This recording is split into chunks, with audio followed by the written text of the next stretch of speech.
Anthony Joshua's heavyweight champion belts are gone, and so has the showbiz pre-fight build-up. AJ's focus before his rematch is winning at all costs. We're weeks away from a massive fight in Saudi Arabia. First question, just how do you feel?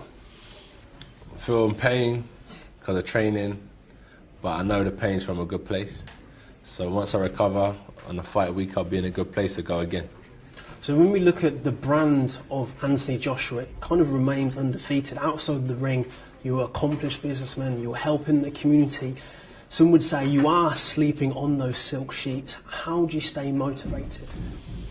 Oh man, do you know what it is that there's so many people struggling, and that's just how you stay motivated, is opportunity. Once you get a little opportunity, you just get hunger for more and more and more.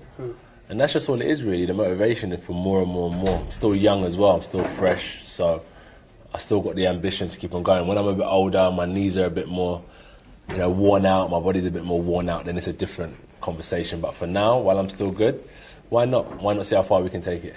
But then the nature of boxing is you're not only putting your reputation on the line in the ring, but also your life. And as I said, you've got so much you can do outside of boxing now. How do you focus on just, for 12 rounds, being AJ the boxer? I've never really looked that far out of the sport where I can see myself doing something else. So that's where I'm coming from, is that even though I do look outside of the sport, it's always relating back to it, but never to look as far out to think what else could I be doing, because I was thinking about it the other day. It's like everyone went college, everyone went uni, I went to boxing. So this is like my routine, my job, and this is what I know. So then we look forward to the fight. Be foreign soil again, same AJ, same Andy. Why would it be a different result? Only God knows. But I prepared to the best of my capability, and I pray that I get the win. So then looking at your own preparation, I was here last time, there was the show, there was the putting on the event, introducing yourself to the American market. It seems like it's been compact now this time. Why is that? Exactly that. Before, like a lot of the...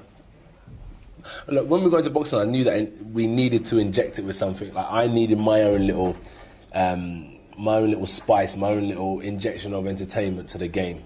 Boxing, only fighters add to the sport.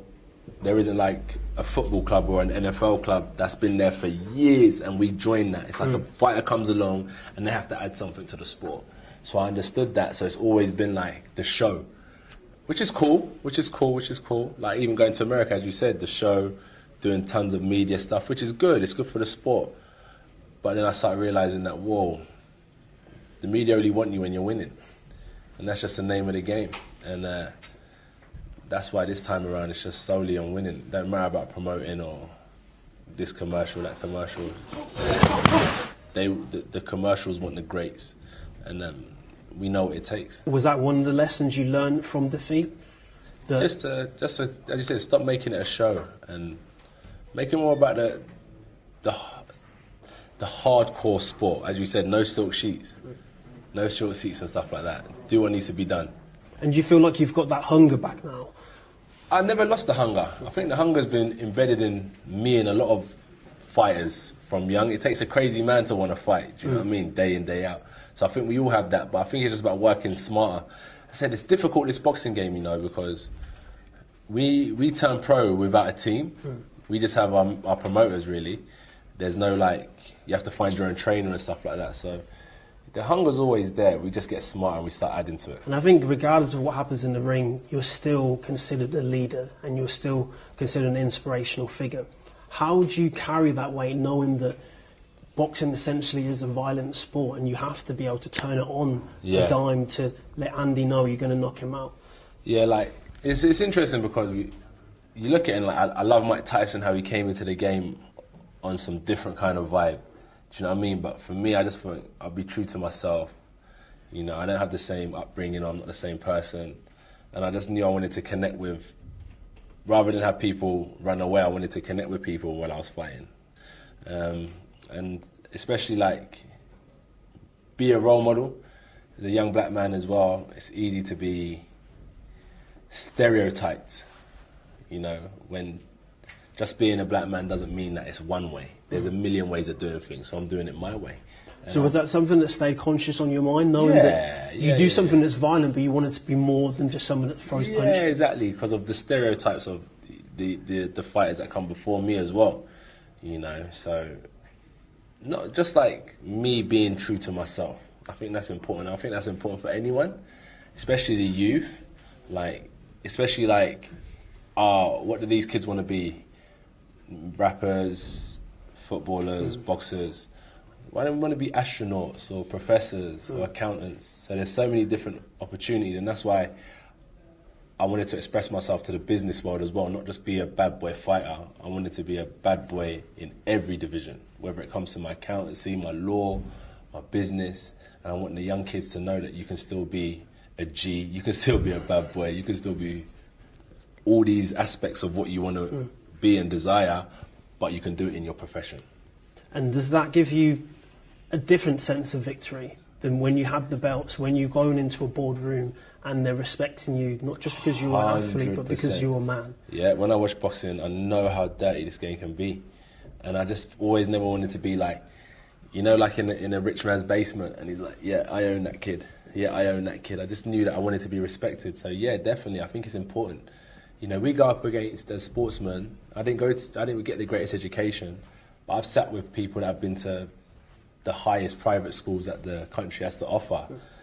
And we sit down, we talk, and it's great for me in terms of victory that I have a mutual respect. And I feel like that's a victory as well. For not only me, my friends, my team, we're all progressing in different ways that people thought that couldn't be done. I'm just going to fire off some names. I just want to get your reaction first when it comes to your Are they about boxing? They're boxing. Okay, they are cool. boxing already. Yeah. So Lawrence Okolie. The Source, East London's finest. Joshua Buatsi.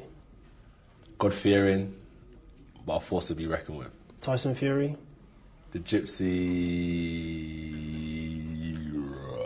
I don't know. I'm not going to call him king. He's been around for a long time, and he's got a lot to prove still. He's got a lot to prove, in my opinion. Deontay Wilder. WBC heavyweight champion of the world, Alabama. And last two, Andy Ruiz Jr. A champ, deserves to be where he is. First Mexican heavyweight champion of the world. Congratulations to him, and I can't wait to fight him. Anthony Joshua. Two-time heavyweight champion of the world. Like two gladiators, AJ and Andy will do battle in a custom-built coliseum. Saudi Arabia aims to showcase their nation beyond their human rights record, whereas AJ just aims to answer the biggest boxing question of the year. The next time we speak, will you be some belts around your waist? I'm not that type of person, but they'll be somewhere. I know I'm a champion at heart, so that's what matters. Antoine Allen, ITV News. Good speaking to you as well.